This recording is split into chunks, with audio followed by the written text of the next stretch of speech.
ដល់ប្រធានបទរបស់យើងការសិក្សាស្វែងយល់អំពីលទ្ធិប្រជាធិបតេយ្យអ្វីទៅជាលទ្ធិប្រជាធិបតេយ្យពីប្រជាធិបតេយ្យមានន័យថាជាភាពនៃប្រទេសដែលមានប្រជាពលរដ្ឋជាអធិបតីឬក៏រដ្ឋបាលដែលយកប្រជាជនជាធំក្នុងការជ្រើសរើសតំណាងរបស់ខ្លួនដើម្បីឲ្យសម្រេចកិច្ចការក្នុងប្រទេសឬក៏ជាទម្រង់នៃការគ្រប់គ្រងរដ្ឋដោយប្រជាពលរដ្ឋ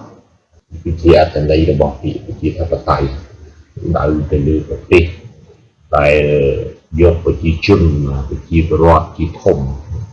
ពីអធិបតីហ្នឹងមកន័យថាជាធំជាប្រមុខជាប្រធានអញ្ចឹងប្រទេសដែលកាន់យក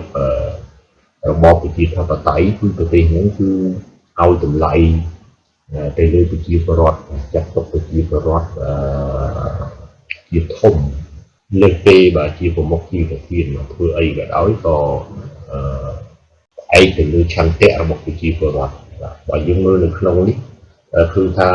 តាក់ទងទៅនឹងការជ្រើសរើសតំណាងរបស់ខ្លួនដូចជាអ្នកដឹកនាំមួយជាដើមគឺប្រជាពលរដ្ឋគឺជាអ្នកជ្រើសរើសតាមរយៈការបោះឆ្នោតអញ្ចឹងប្រជាពលរដ្ឋគាត់ពេញចិត្តអ្នកណាដែលគាត់គិតថា